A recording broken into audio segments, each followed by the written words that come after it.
Bismillah, Assalamualaikum warahmatullahi wabarakatuh. Saya Nurjana, peserta BIMTEK Peningkatan Kompetensi Guru Informatika fase E.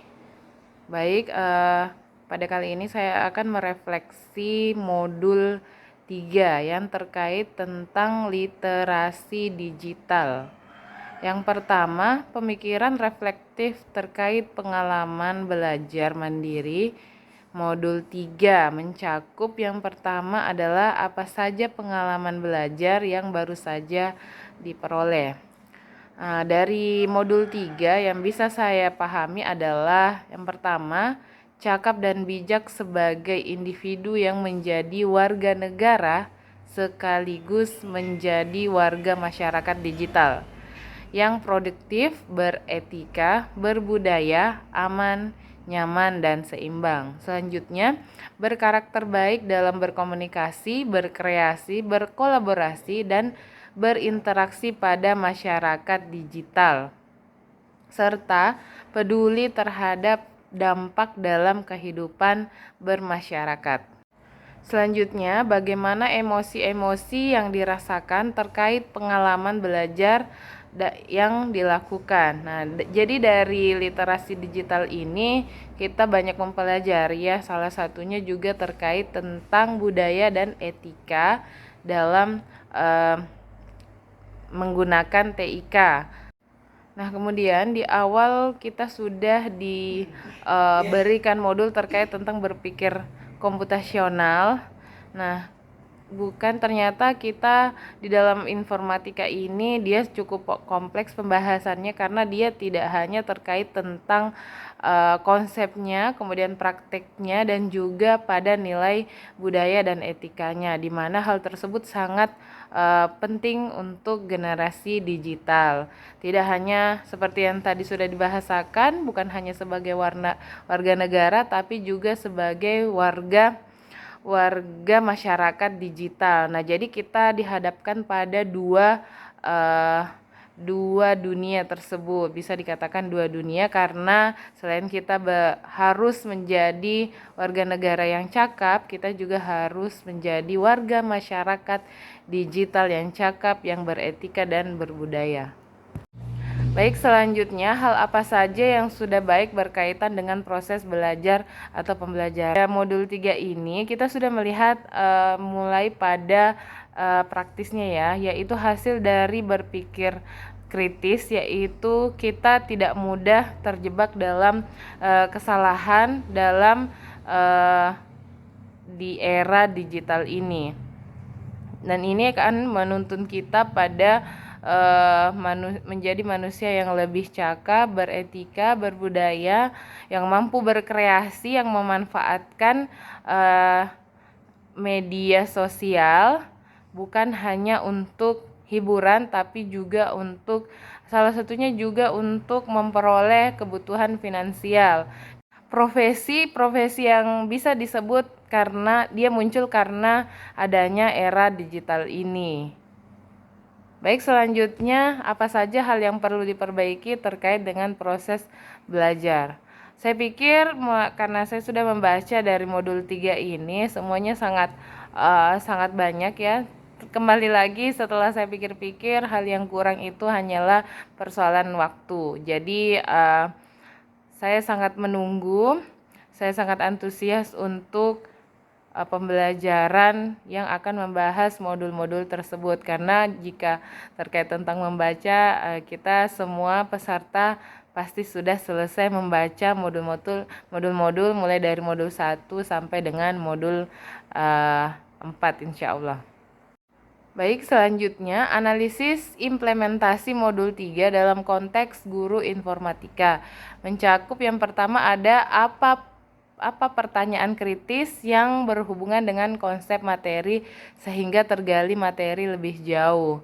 Nah, kalau menurut saya karena melihat dengan adanya, karena kita sudah berada di dua era, yaitu salah satunya adalah era digital, di mana semuanya itu masih terbilang baru, masyarakat pastinya masih ada yang sangat awam artinya dalam penggunaannya itu hanya sekadar menggunakan. Nah, ternyata mereka belum punya kesadaran bahwa kita di dalam dunia digital itu adalah cerminan kita di dalam dunia nyata juga. Maka dari itu, apakah ada upaya dari pemerintah atau pemerintah terkait yang akan mengurusi terkait tentang aturan-aturan, tidak hanya aturan itu, tapi pelanggaran-pelanggaran yang sifatnya di dalam dunia maya atau dunia cyber. Karena kalau kejahatan di dunia nyata itu kan pastinya kita sudah mengetahui, tentunya harus juga ada yang mengatasi kejahatan di dunia digital atau dunia maya. Nah, selanjutnya, apa wawasan atau insight baru dari materi yang dipelajari? Terkait tentang itu, saya cukup baru dengan istilah lateral reading, yaitu terkait tentang membaca yang bermakna untuk menjawab pertanyaan kritis. Nah, katanya pertanyaan kritis yang terkait tentang kredibilitas penulis. Nah, itu yang sangat penting pada era digital ini karena sangat mudahnya kita memperoleh informasi bersifat hoax. Nah, maka dari itu mesti memang kita pengguna perangkat ini. Olehnya itu, maka kita yang berada pada era digital ini memang harus mampu selalu berpikir kritis terhadap informasi-informasi yang kita dapatkan, karena bisa saja kita terjebak pada informasi yang merugikan. Selanjutnya, apa tantangan yang sesuai dengan konteks asal guru informatika? Nah, kalau di tantangan itu kalau di daerah saya atau di sekolah saya itu tantangannya adalah terkait tentang konten negatif yang sangat mudah diakses. Maka dari itu saya sambungkan dari pembahasan sebelumnya bahwa perlu adanya pihak yang menjadi misalnya yang mengatasi kejahatan, karena ini kan kalau terkait tentang konten negatif itu kan sebenarnya terkait dengan kejahatan pada dunia digital. Nah, maka dari itu memang harus ditindaki lebih serius, karena itu yang saya dapati di lokasi saya, yaitu di Mamuju Tengah, bahwa konten-konten yang bersifat negatif itu sangat mudah diakses oleh para pelajar, seperti itu. Baik, selanjutnya, apa saja alternatif solusi terhadap tantangan yang ditemukan?